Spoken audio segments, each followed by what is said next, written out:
kita akan memimpin kebangkitan ekonomi terbesar dalam sejarah Amerika. Sudah hampir sebulan sejak Trump menjabat, dan sekarang semua orang bertanya-tanya dua hal. Apa yang akan terjadi selanjutnya? Dan bagaimana kita bisa sampai di titik ini lagi? Apa yang terjadi tadi malam?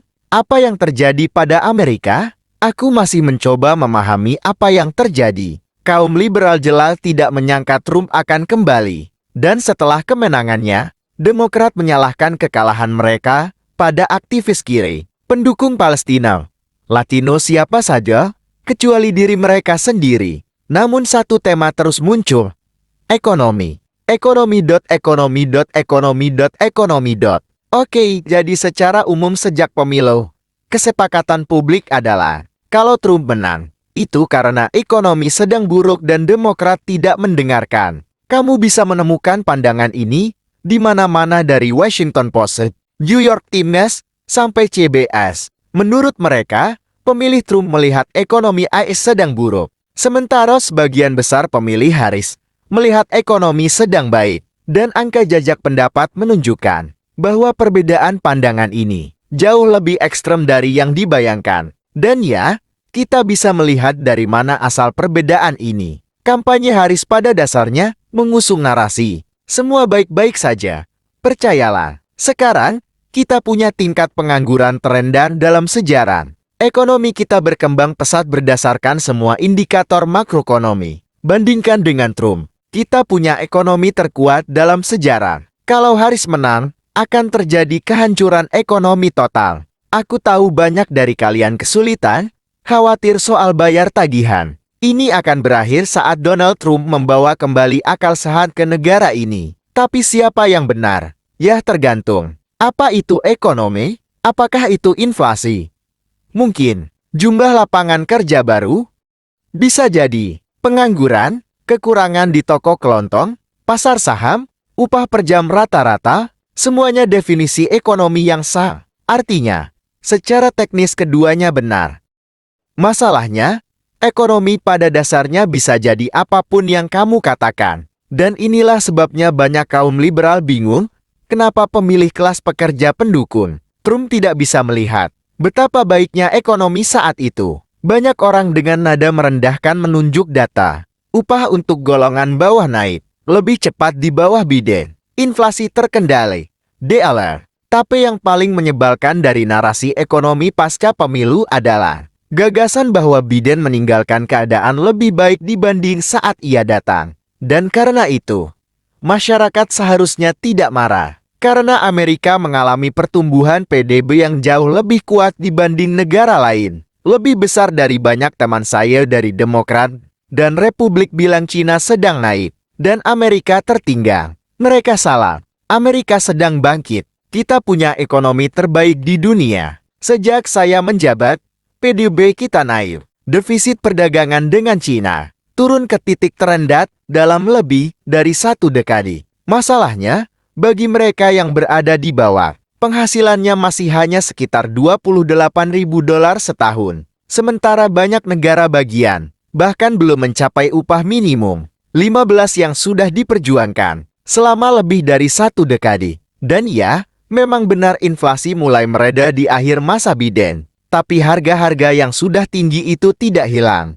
Ada masalah besar dalam cara kita bicara soal ekonomi. Bukan cuma istilahnya yang kabur, tetapi satu angka PDB yang dijadikan standar universal tentang baik atau buruknya ekonomi. Sama sekali tidak mencerminkan bagaimana hidup kita sebenarnya. Bahkan lebih parah lagi, perhatian terhadap indikator seperti PDB membuatnya seolah-olah yang terbaik untuk kamu dan saya juga kebetulan yang terbaik untuk Wall Street dan bos-bos kita. Padahal tidak demikian. Istilah ekonomi sendiri memang sudah ada sejak zaman Yunani kuno. Tapi Keynes yang pertama kali membayangkannya sebagai jaringan transaksi moneter yang kompleks.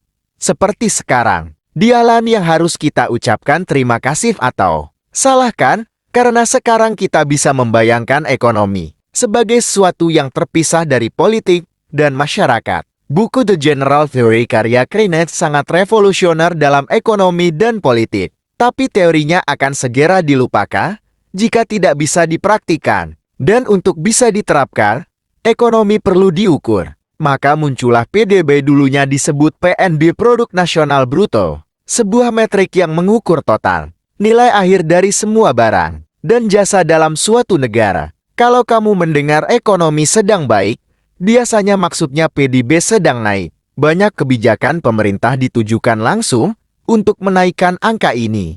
Contohnya, Uni Eropa pada tahun 1997 dan tahun 2012 secara konstitusional mengharuskan negara anggotanya menjaga rasio defisit dan utang publik terhadap PDB. Di AS, pemotongan pajak era Bush dijustifikasi karena akan meningkatkan PDB. Departemen Perdagangan AS secara eksplisit mengatakan bahwa pertumbuhan PDB penting untuk segala jenis kebijakan. Pertumbuhan PDB adalah segalanya, tapi mengejar pertumbuhan PDB adalah masalah besar. Pertama, pertumbuhan itu tidak nyata. Ingat tahun 1930-an? Mungkin tidak. Tapi saat itu ribuan bank tutup, sistem keuangan nyaris runtuh. Dan saat Keynes menciptakan teori ekonomi dan PDB, dua hal besar terjadi. Satu, AS baru saja melewati depresi besar dan sedang menjalankan New Deal. Dua, ditemukannya minyak di Texas dan Irak, sumber energi seolah tak terbatas. Pemerintah butuh cara untuk melacak dampak kebijakan New Deal.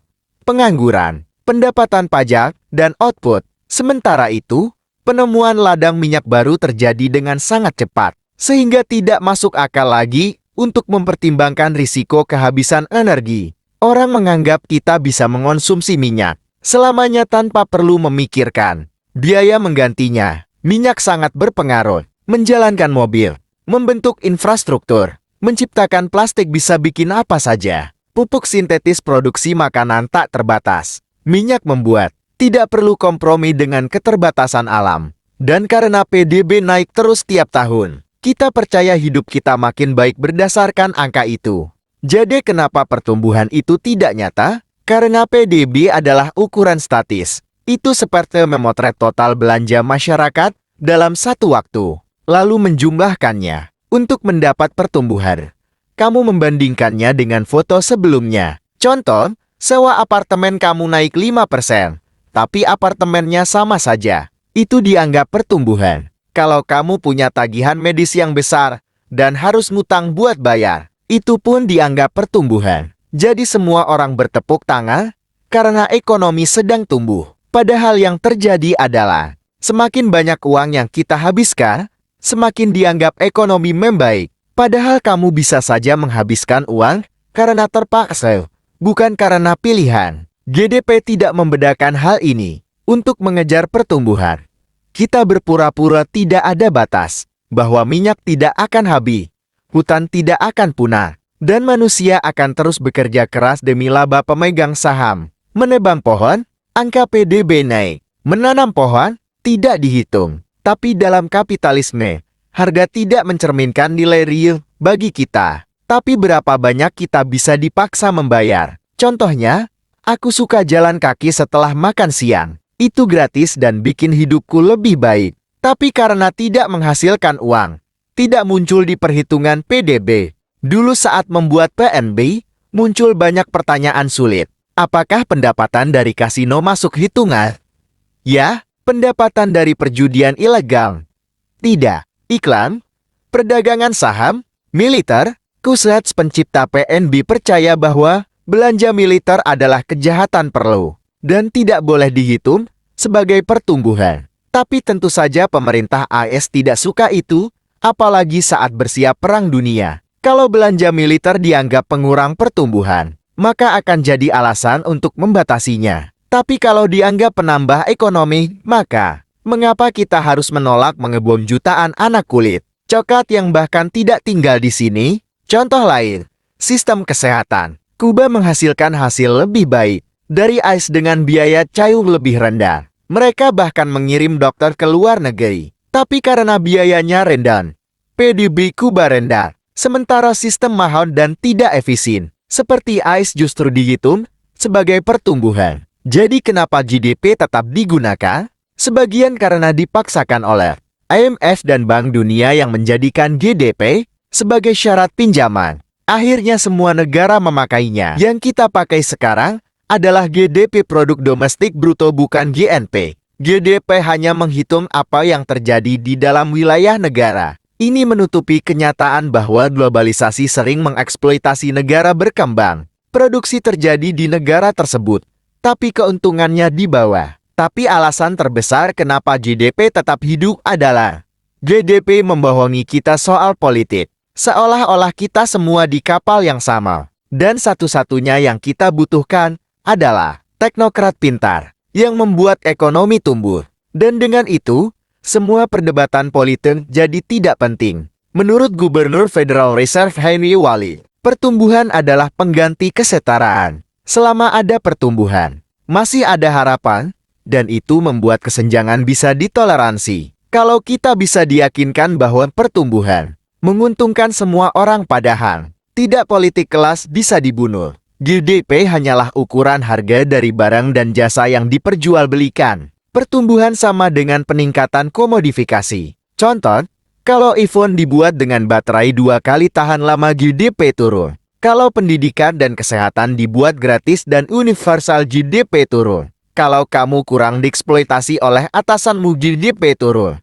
Hidupmu bisa jauh lebih baik meski ekonomi tidak tumbuh. Tapi ketika politisi bicara soal pertumbuhan, demi suara pemilih, percayalah, yang mereka incar bukan kebahagiaanmu, tapi pertumbuhan, karena pertumbuhan, artinya lebih banyak hidupmu, dikendalikan oleh keuntungan orang lain. Lebih banyak turnstile di taman, lebih banyak iPhone di tempat sampah, lebih banyak minyak diekstraksi. Semua ini adalah kebohongan berusia 100 tahun yang masih dipelihara. Dan tidak ada satupun partai politik yang mau jujur soal ini.